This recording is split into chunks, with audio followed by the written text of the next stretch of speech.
Olá, seja bem-vindo ao nosso canal. Eu quero dizer para você que você é um matador de gigantes. Mas eu quero dizer que matadores de gigantes, eles não começam grandes, eles começam pequeno, né? Você nunca vai ver alguém já partindo para resolver um grande desafio sem antes enfrentar os pequenos desafios. Nós podemos ver lá em 1 Samuel, capítulo 17, que Davi, antes de enfrentar o Golias, ele é chamado a ser fiel nas pequenas coisas. O pai de Davi sempre pediu a Davi que cuidasse das ovelhas. Essa era uma tarefa servil, uma tarefa que os seus irmãos não queriam fazer, mas Davi não olhava para nada disso. Ele era fiel ao seu pai, ele não tinha dificuldade em obedecer. E o texto nos fala que um dia ele estava ali cuidando das ovelhas do pai, e veio um urso, depois veio um leão, e ele agarrou tanto o urso quanto o leão pela barba e o matou para proteger as ovelhas. Veja que antes de Deus chamar a Davi para ser rei, para defender a Israel, primeiro Deus testou a Davi nas coisas pequenas.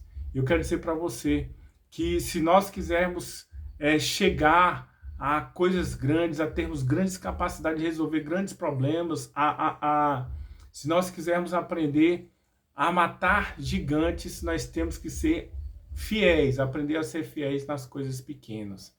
Entendeu? Não sei qual é o desafio que Deus tem colocado na sua vida, mas eu quero dizer para você, não menospreze os pequenos começos. Tudo que hoje é grande, Amazon, né, Walmart, qualquer outra instituição que você pensar, ela um dia foi pequena. E muitas pessoas, por desprezarem esses pequenos começos, né, não alcançaram o crescimento dessas empresas, mas aquelas que valorizaram, aquelas que visualizaram a árvore dentro da semente, hoje estão bilionárias, entendeu? Então, em primeiro lugar, um matador de gigante, ele tem que passar por um processo. Nós podemos ver na vida de Saul que Saul não passou por um processo. Ele foi chamado, logo foi rei, e justamente por não estar preparado, ele não conseguiu ficar na posição em que ele foi chamado. Ele logo desobedeceu a Deus, deixou o poder subir a cabeça, construiu imagens para ele, ao invés de fazer com que o povo olhasse para Deus. Ele, de certa forma, ele queria ser lembrado por séculos, quando, na verdade, a única coisa que ele deveria ter feito era ter levado o povo à presença de Deus, porque essa era a função de um rei. E ele não cumpriu ali o seu propósito, né, de levar o povo à presença de Deus, entendeu? E nós podemos ver que, por outro lado, Davi foi fiel ao pai. Davi não menosprezou a tarefa que lhe foi confiada de cuidar das ovelhas. Ele cuidou do seu pai. Ele foi fiel nas pequenas coisas. Se você quiser crescer, se você quiser vencer na vida, você tem que aprender a ser fiel nas pequenas coisas, né? Uma outra coisa, um verdadeiro matador de gigante, ele não vive de aparência espiritual. Saul já havia sido, embora tivesse a coroa na cabeça, ele já havia sido rejeitado, ele estava vazio, estava confuso, ao passo que Davi, ele ainda estava cuidando de ovelhas, mas ele já tinha a unção de um rei. Ele já era fiel a Deus, né?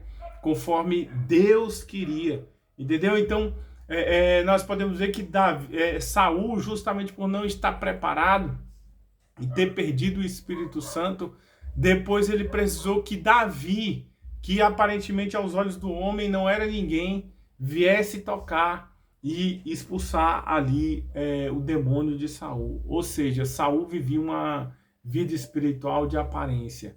Ele só buscava a Deus quando lhe era conveniente, quando ele queria alguma resposta. Ele servia a Deus de forma utilitária. Então eu quero dizer para você, nós não podemos servir a Deus de forma utilitária ou somente buscar a Deus quando nós precisávamos de uma cura, resolver um problema no casamento ou vencermos uma situação adversa. Não podemos ter uma vida espiritual de aparência, mas temos que ser como Davi, que lá no meio do cerrado, no meio da savana, quando ninguém estava vendo, ele estava compondo os salmos, ele estava conversando com Deus, estava falando com Deus, entendeu? Ele foi fiel a Deus nas pequenas coisas. E eu quero dizer para você, se você quiser ser um matador de gigante, aprenda a ser fiel nas pequenas coisas, porque nós vemos que lá em Lucas capítulo 16, verso 12, a partir do 10, a palavra de Deus vai dizer o seguinte: quem é fiel no pouco também é fiel sobre o muito, e quem é injusto no pouco também será injusto sobre o muito. Se, pois, não vos tornares fiéis na aplicação das riquezas de origem injusta, quem vos confiará a verdadeira riqueza? Se não vos tornares fiéis na aplicação do alheio, quem vos dará o que é vosso? Então, eu quero dizer para você que o esposo que você tem não é seu. O filho que, aliás, não foi você que conseguiu, foi Deus quem te deu. O filho que você tem, ele é de Deus. A casa, o carro, em primeiro lugar, antes de ser seu, é de Deus. E Deus um dia vai nos pedir conta das pessoas que Deus coloca no nosso caminho para nós pregarmos o evangelho. Deus vai pedir conta de todas essas coisas, entendeu? Então, a palavra do Senhor nos diz: se não vos tornares fiéis no alheio, nas missões, né, humildes que Deus nos dá, se nós tivermos um coração avarento, não formos dizimistas e ofertantes, Deus nunca vai nos colocar sobre muito. Então eu quero dizer, meu querido e minha querida que está me ouvindo, se você quiser crescer, ser abençoado e próspero, quiser que Deus te coloque sobre o muito, então aprenda a ser fiel no pouco e Deus ele vai te honrar.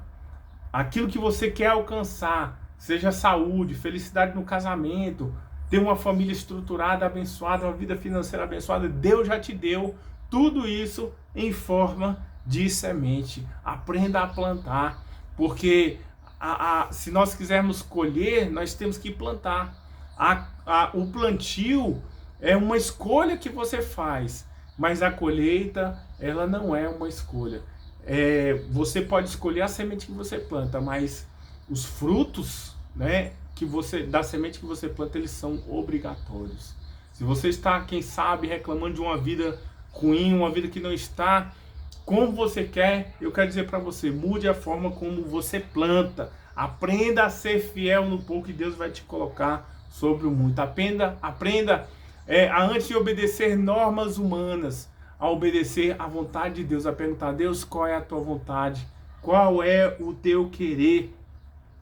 Porque se nós aprendemos a antes buscar as coisas de Deus, como diz lá em Mateus 6,33, mas buscar em primeiro lugar o reino de Deus e a sua justiça, e todas essas coisas vos serão acrescentadas. Aquele que verdadeiramente teme a Deus, ele não precisa correr atrás de bênçãos, é a bênção que corre atrás dele, entendeu? Então, Deus conta com você. Se você quiser ser um matador de gigantes, aprenda, a ser fiel nas pequenas coisas. Aprenda a ter uma vida espiritual, não para agradar a homens, mas para agradar a Deus. E aprenda também a plantar. Eu espero que essa palavra ela tenha te abençoado. Se você quiser conhecer mais do nosso trabalho, nós temos os nossos links aqui abaixo. E muito obrigado por ficar até aqui. Se você não é inscrito, se inscreva no nosso canal e até o nosso próximo vídeo. Um grande abraço.